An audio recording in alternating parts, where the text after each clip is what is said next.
All right, it's been a couple of weeks since the NBA draft lottery and since my last mock draft, so let's do mock draft 2.0. All 30 picks in the first round for the 2025 NBA draft. Michael Bolton. Thanks, Josh. It's Michael Bolton here, and it's time for another episode of the Locked On Fantasy Basketball Podcast. Let's get to it. Let's get to it, indeed.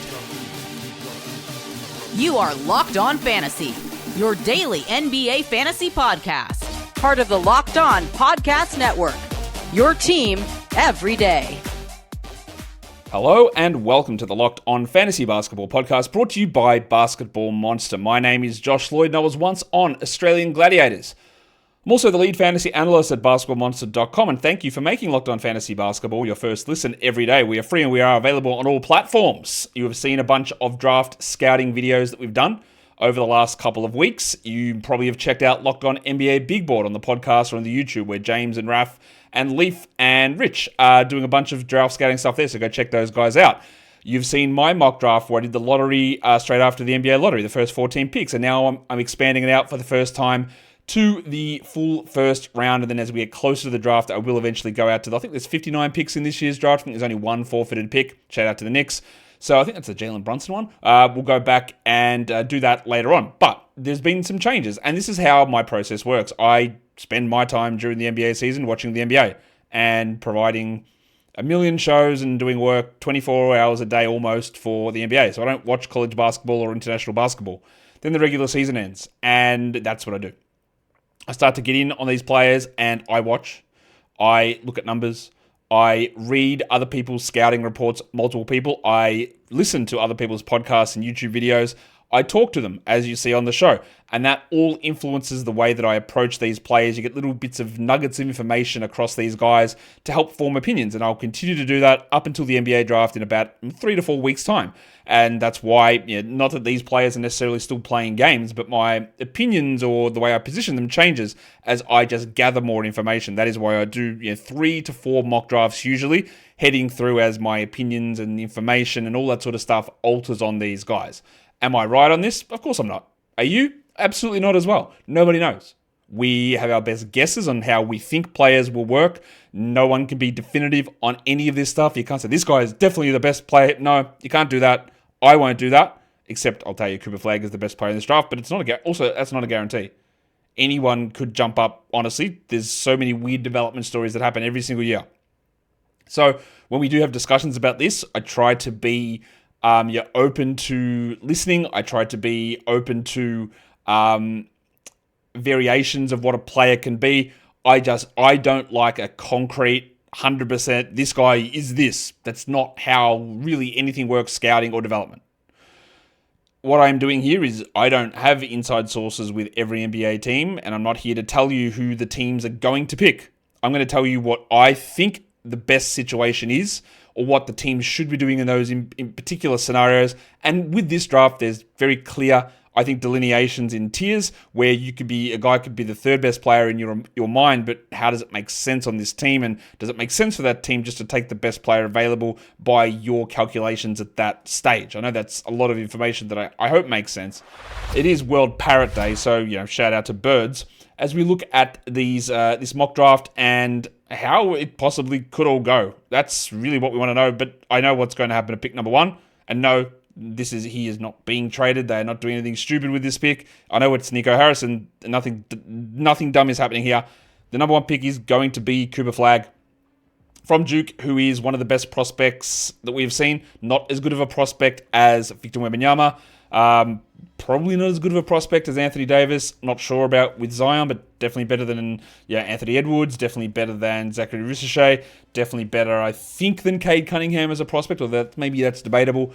This is a guy for fantasy that projects through the roof as well. The numbers from Cooper are out of control. The fantasy projection profile for him, and that's all going to change, of course, once we get the full look at the team in Dallas. But he projects out as one of the best rookies that I've seen, contributing in steals and blocks and assists and rebounds and threes and points and field goals and free throw. Look, literally a Kawhi Leonard, Kevin Durant level top, all 9 category producer immediately.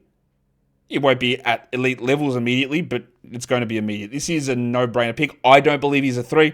I think he's a 4, and how that works in Dallas, he'll probably play a little bit out of position early on because of Anthony Davis's whatever problem that he's got with playing at the 5, even though it's best for the team. A Flagg Davis 4-5 combo would be great. But we'll see. They'll probably play Flagg Davis Lively or Flagg Lively Gafford, whatever stupid shit they're going to do. It's going to happen. Be prepared for it. But I believe very firmly that Flagg is a 4 who can be a high usage, high defensive, pretty good passer, good shooting. Just honestly hits every area. It's not a difficult thing, I think, to have him at number 1. So we won't spend any more time on it. Thanks, Bob Catter. Number 2. It is the San Antonio Spurs with that selection, and you could easily sit here, I think, and talk about the Spurs and go, well, they just traded for De'Aaron Fox. They don't need a point guard. They've got the Rookie of the Year in Stephon Castle. They don't need a point guard. Also, Castle, not a point guard in college, not a point guard in the NBA. None of that stuff is happening. Dylan Harper is a point guard, and whether you want to, how you want to view this or not, I don't think there's any way that the Spurs are moving off this pick. Harper, if it wasn't for Flagg, in some of those years that I mentioned, the Cade Cunningham years, the Anthony Edwards years, definitely last year, this is a number 1 type player. His shooting is a little iffy at times. I think it's going to improve. I think defensively he's pretty good. I think that his vision and his size are great. His scoring ability is great. He's exceeded at every level. His size is fantastic. He's a lead guard who can play off ball but thrives on ball. I think he's very clearly a better prospect than Steph Castle. I think that he will take over as the number 2 to Victor Wembanyama ahead of De'Aaron Fox within a couple of years. His numbers don't project as well as Cooper Flagg's from a fantasy point of view, and it is going to be harder in San Antonio just because those other guards exist, but it remains a pretty large no-brainer type pick to me for the Spurs to go with Dylan Harper. I don't really see why you would move in a different direction. I don't think that guys like Fox and particularly Castle are players that I bring that thing up incorrectly. My bad on that. I don't think you need to look at those players and go, well, we can't draft certain players because those guys exist. Let's now, as I highlighted that, the pick 3 does belong to the Philadelphia 76ers, and I went back and forth on this like so many times. I am sticking with Ace Bailey at number 3, even though he took some of the worst shots you'll see in college. The team context was horrific. Yes, he played with Dylan Harper, but everyone else had no idea what they were doing. But he took horrific shots. I think the size is obviously very, very key. I think the shooting is going to be pretty good. I worry a little bit about those free throws, and the complete lack of assists is a concern. This is one of those ones where if it was another team that wasn't Philadelphia, I probably wouldn't have taken Ace Bailey here, but they are a team in a little bit of a win-now mode. There is Paul George, Joel Embiid, Tyrese Maxey, and I do think that Ace Bailey is probably the better fit out of those guys that I have in my tier 3 in the draft. So as much as I'm not sold on Ace Bailey, in fact, on my actual big board, which is just a ranking of how good I think they are, I've got Bailey at 6. But in terms of what I think makes sense for the Sixers in this area, I still got him in tier 3 with 4 other guys. I think Bailey going at pick 3 does make quite a bit of sense. All right, that's the same 3 I had in mock draft 1. In mock draft 2, we go to pick 4, as we do in all of the drafts, but I am moving Trey Johnson into the 4th spot. Trey had a very high usage playing in Texas. This is the Charlotte Hornets pick here.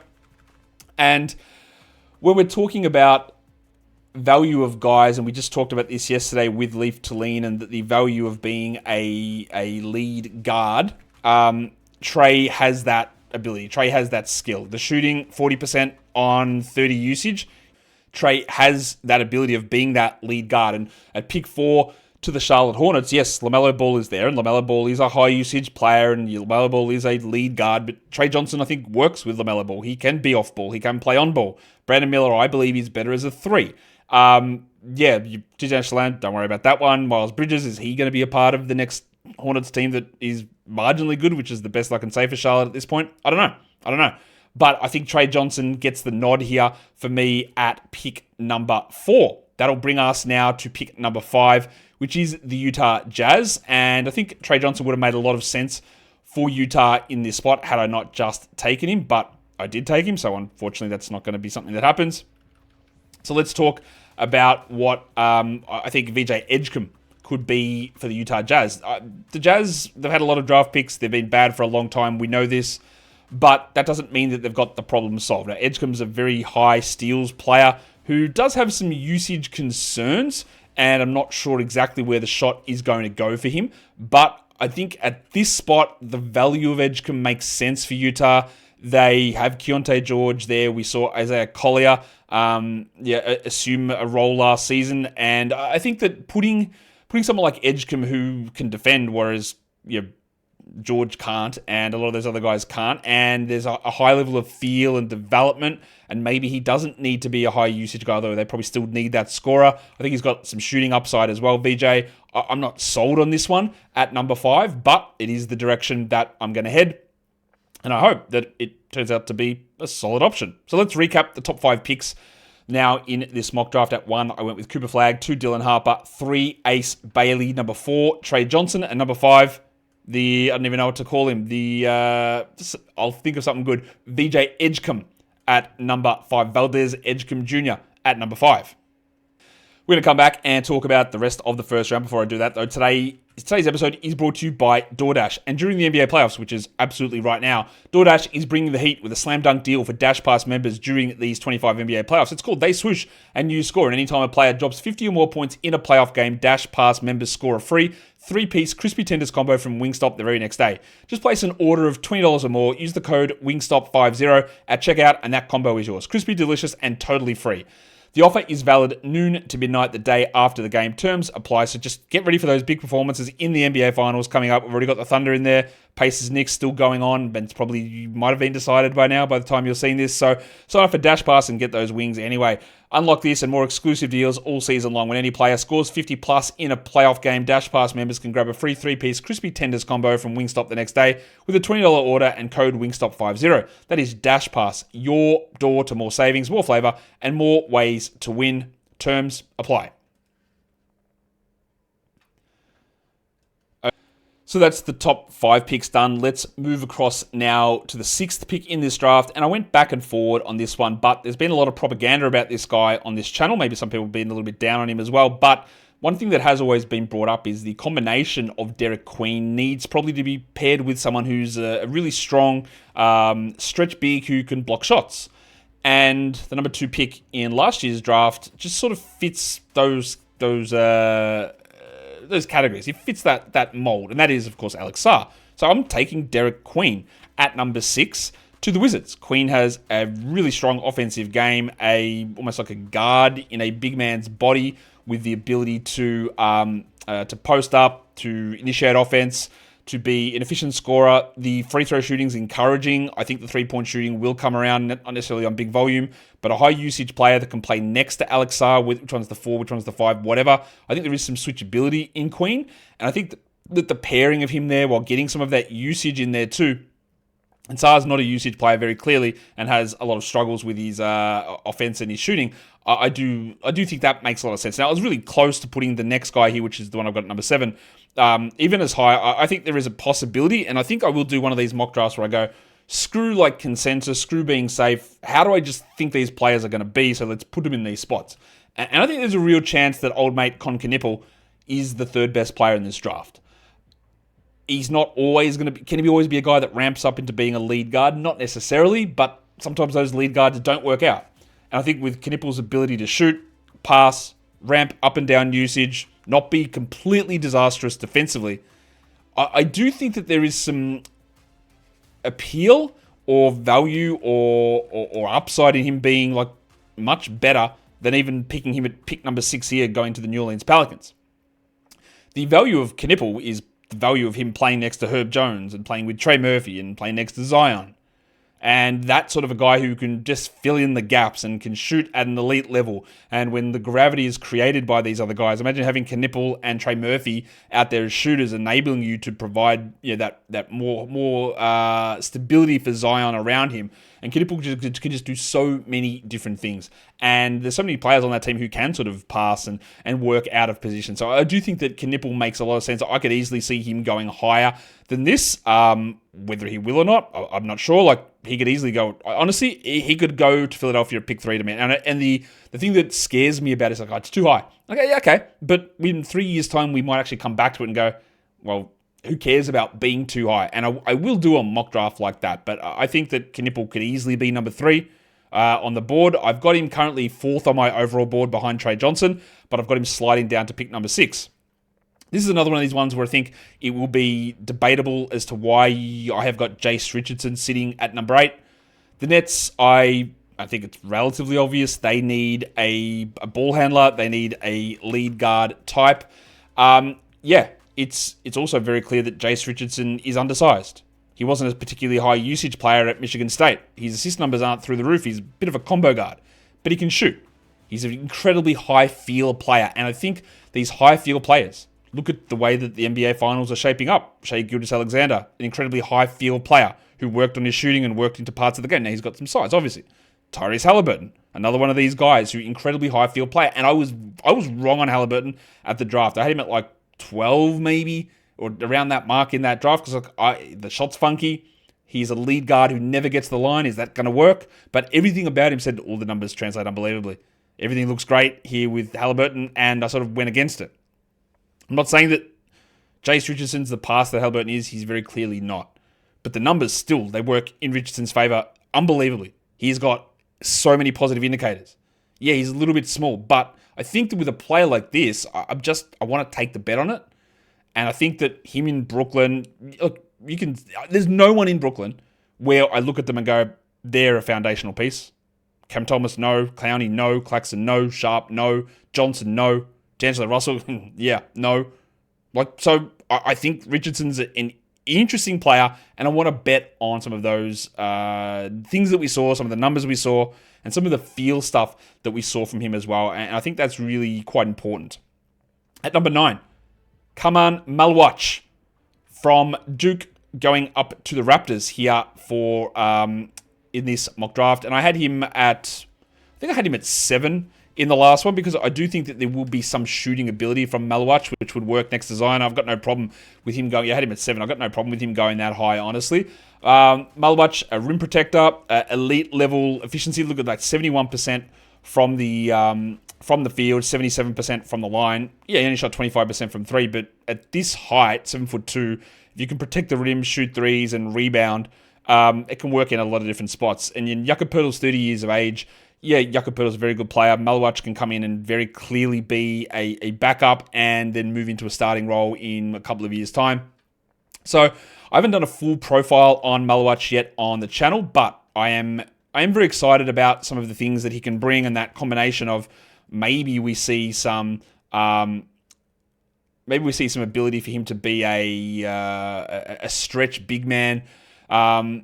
Maybe he's that Miles Turner type. I don't know if that's the right way to phrase it. I think it's pretty close to it, type player, and I'm excited to see where it goes. At pick number 10, it's the Houston Rockets, and this is the one that I think I found the hardest in this entire mock draft, because the Rockets have Amen Thompson, Jalen Green, Fred VanVleet, Cam Whitmore, Tari Eason, Jabari Smith Jr., Alperen Şengün. There's just so many guys. Dylan Brooks still on this team. There's so many guys around on this team where you go to draft someone, you go, they've got someone there. Like, okay, I would have loved, and in my first iteration of the mock, I saw Jace Richardson going down to this spot.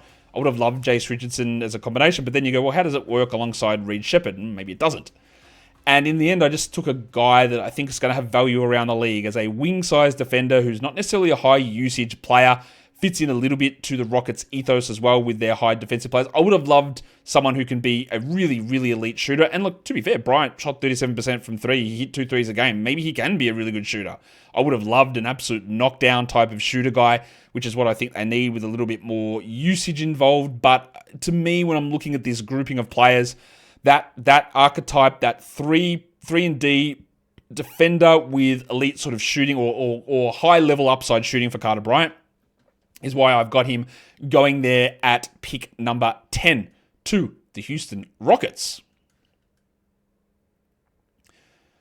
All right, we've got 20 more picks in this first round of the NBA mock draft.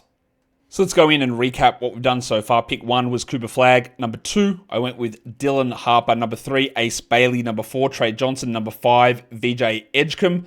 Then went to number 6 at Derek Queen. Number 7, Con Knueppel. Number 8, Jace Richardson. Number 9, Maluach. Number 10, Carter Bryant. And that will mean that we're up to pick number 11, which is the Portland Trailblazers. And I'm going to take Noah Essengay from Redshirt Farm Ulm, a high free throw rate, wing with very good size. The shooting is a concern. Yes, I think defensively he's going to be pretty good. Really solid steal and block numbers there. Played 23 minutes a night at 19 usage at 18 years of age. One of the youngest players in this draft, up alongside Cooper Flagg. And yeah, he shot only 27% from three. That's not very good. But this is a 6'9 forward at 18, playing in a pro league with a strong free throw rate. Solid enough true shooting numbers. Impactful player. And we're talking about getting someone here to the Portland Trailblazers at pick number 11, who, once they eventually move on from Jeremy Grant, how does someone like Essengay play alongside Avdia or theoretically Scoot Henderson and Donovan Clingan? I think that's the sort of guy that can work with these guys. A really lengthy defensive wing with some shooting upside. And if these guys hit, it hits at a high level, but I'm not sure it's going to ever hit to that number. But I do like that pick there. Obviously, I made it. I would hope that I liked it. But it could go tits up very quickly. Very, very quickly, but I'm going to go with it. Number 12. This guy, some people have in the top 5. I know that. There's just something about Colin Murray-Boyles where I can't really get behind it. He is like a year to a year and a half older than a lot of the other prospects that we've done so far. The shooting stuff and the offense is somewhat of a concern. He was a 27 usage player at South Carolina. Shot 27% from three and averaged under 20 points. He's a pretty good. Defensive numbers are really good for him, but he's really undersized. So people want him to be Draymond Green, undersized, defensive big man. He can't pass like Draymond. I'm not sure that the shooting, where that will end up going. He's an interesting player. He's worked really hard. He's a sophomore, so 2 years in college. I do think that, this is a player that I could be either incredibly wrong on both directions. He could be just useless and unusable because of the lack of offense, or he could be a top 5 player in this class because the defense is just so good. I think a pairing of him and Matas Buzelis in the Bulls frontcourt would work pretty well. Both guys can sort of switch and play some center at times. You wouldn't want them doing it all full time. Buzelis can play down at the 3. CMB can play at the 4. They need defense. They've got a lot of smallish guards or poor defensive guards to cover up for. And I think it can work there. Now, they don't always make the correct choices, as we're well aware. But I do think that makes a bit of sense for Murray-Boyles. But I could easily see an argument for him being the 9th best player. Could he go to Houston at 10? Sure. Could he go to New Orleans at 7? I don't really like that, especially with Zion. So I'd say no. But Brooklyn, maybe. Toronto, I don't love that fit either. But I could see Murray-Boyles being very different to this position where I've got him now. Number 13. I have gone back and forward on Liam McNeely quite a bit. I initially had him around this late lottery zone, and then I sort of moved back on him, which you didn't see. That was stuff that I was doing in the background. But I've moved him back up to number 13, which McNeely didn't shoot particularly well, but I do think he's going to be able to shoot. I think that the size for him is encouraging. He's not old. He's a decent high usage sort of a player, or he's got a decent level of usage that he can get to. This is the Atlanta Hawks, so you're talking about a team that traded away DeAndre Hunter last year. They were running out at times George Niang in this spot. Of course, Jalen Johnson's going to be there, but I think McNeely does work with Ricochet. He does work with Jalen Johnson. They can sort of rotate those guys all through the forward positions. And again, you're picking someone at 13. If you get a starter out of it, great. If you don't, oh well. That's not necessarily the expectation. He's got size. He's got shooting. It's not crazy that he could end up a better player than Ricochet. That's obviously very easy. Could be worse as well, but I don't think that's a crazy suggestion to think that he could get to that number. So I got Liam McNeely going there at number 13. The last pick in the lottery is the San Antonio Spurs, and last time I had Derek Queen falling all the way down here. Obviously, I took Queen already, so I'm going to take Rasheer Fleming. A guy, again, that I just talked about yesterday with Leaf Tulane about, one of those players that in the past that I have been very much enamored by this style of player. This guy that I think can maybe shoot, but defends at a high level, plays the 4, can protect the rim, can switch out onto guys. The low level of competition that he faced and the team that he was with is a little bit concerning, but volume of 3 is great, 3-point shooting numbers, great. Overall efficiency, great, 64 true shooting. He is older, he's 21, but playing alongside, him in the Jeremy Sohan spot, he could easily be better than Jeremy Sohan. The defensive numbers look fantastic. Not that you need necessarily high defense next to Wembanyama, but I do think that Fleming's an intriguing player to come in here at pick number 14 to the San Antonio Spurs, and they've got a lot of directions they could go. In fact, they probably don't even hold on to this pick, I would guess. who knows? They could make a lot of different moves in this spot. Now we get out of the lottery to a team that is in the NBA Finals at number 15. It is the Oklahoma City Thunder, and I'm going to take someone that's playing for Oklahoma or played for Oklahoma. And this guy will be in the top 7 for many people's drafts. You know already it is. It's Jeremiah Fears. As much as I don't want to use a punter, I do have the fears of what he is. Is he, like, the shooting numbers are bad. The steal numbers are great. But is he too small? How does he work defensively? The driving from him, really, really encouraging, obviously. And the Thunder do need shooting. But I think they do need a level of creation and self-creation. Because these guys, Case and Wallace, love the defense. Shea, we know what Shea is. But is Nikola Topic a usage player that can come off the bench? Not really. So I think Fears can be insulated by having Chet Holmgren, by having J-Dub, by having Shea, by having Dort, by having Caruso, by having Wallace around them defensively. And I think that the shooting should be better. I hope it's going to be better. There's no guarantee of that, obviously. But I think, yeah, and again, this is another player that I'm going to dig more into, and I think I could easily put him higher than this when we move forward. But there are a lot of red flags of these smaller type guards who can't shoot, and they bully their way through with incredibly high usage. And because he's not Trae Young, who obviously came from Oklahoma with incredibly high usage too, that's not the player he is. And there are some worries for me there. Let's recap the top 15. We'll do the last 15 a little bit faster than that. Number 1, Cooper Flagg. 2, Dylan Harper. 3, we went with Ace Bailey. 4, Trey Johnson. Number 5, VJ Edgecombe. Number 6, I went with Derek Queen. Number 7, Con Knueppel. Number 8, Jace Richardson. Number 9, Kaman Maluach. And number 10, it was Carter Bryant. Number 11, Noah Essengay. Number 12, Colin Murray-Boyles. Number 13, Liam McNeely. Number 14, Rasheer Fleming. And number 15, Jeremiah Fears.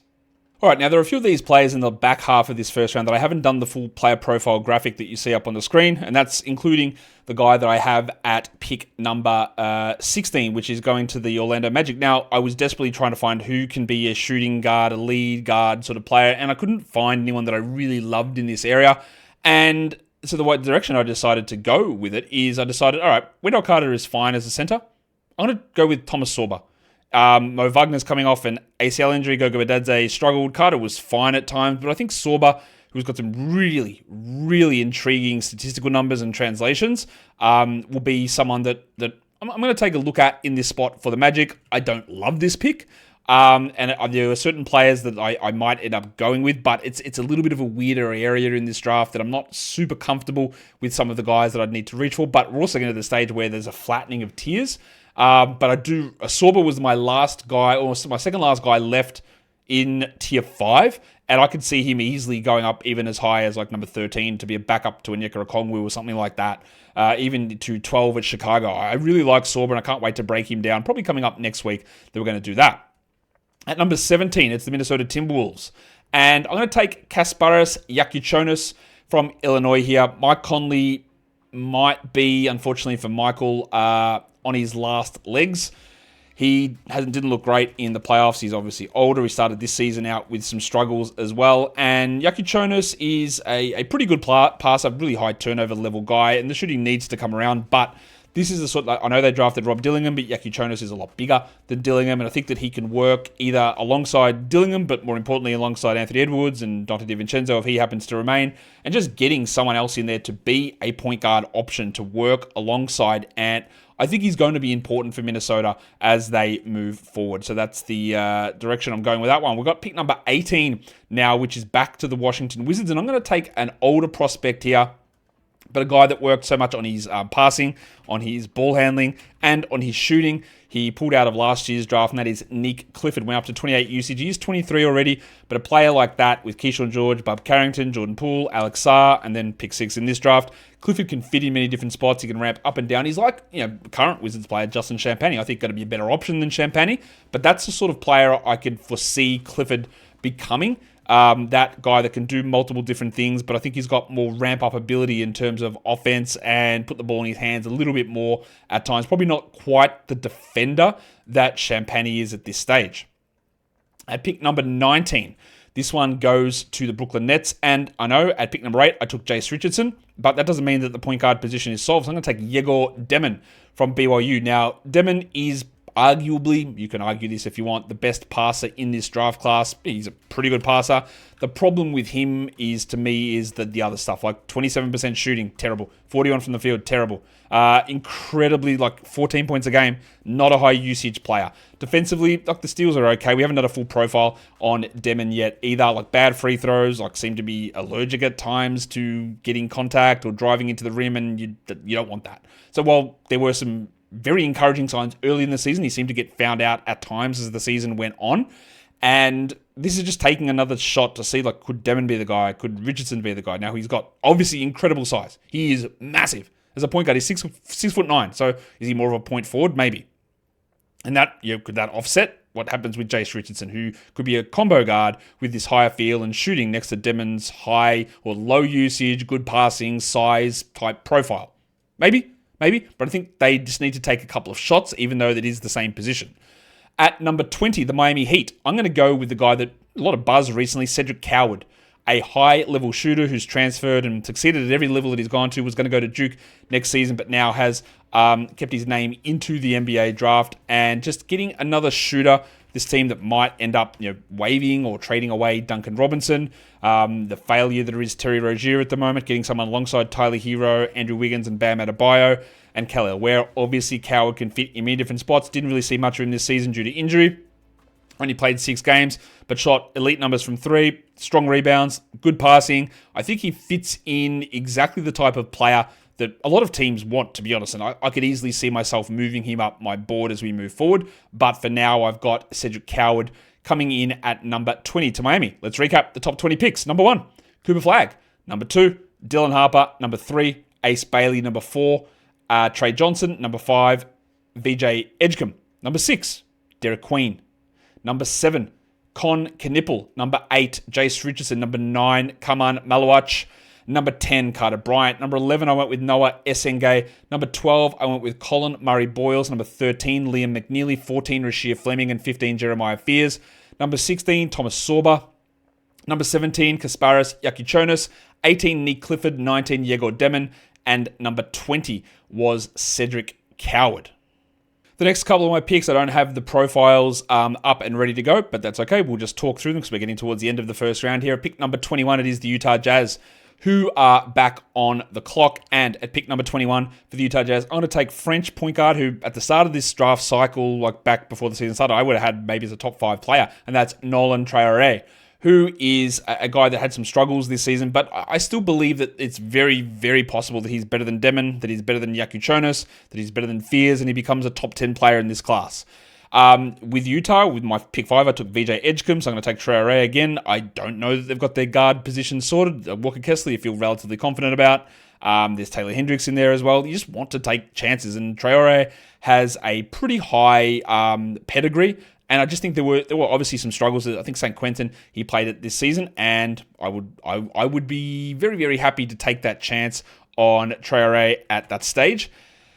Number 22 is another team that's already made a pick in this draft, and another one that I don't have the prospect profile done yet, and I actually need to make sure I'm pronouncing this man's name correctly. At 22, I'm going to go with Yoann Bérenger, the French 6'10" center, another Frenchman.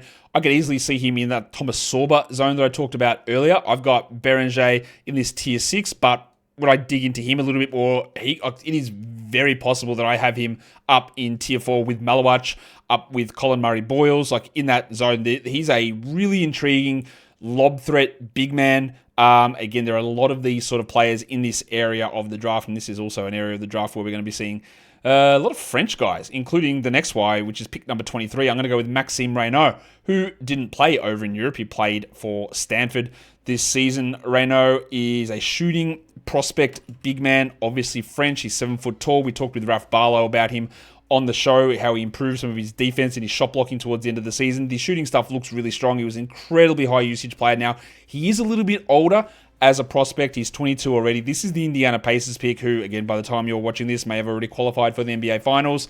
Could he be someone that comes in and plays the minutes that Thomas Bryant played or Tony Bradley played, or replace Miles Turner down the road as a shooting shot blocker? Maybe he gets that. I don't know. But I think that taking a player like Reynaud makes a lot of sense, a player that I just think can play, and Indiana has obviously made it so far just by getting guys that can play.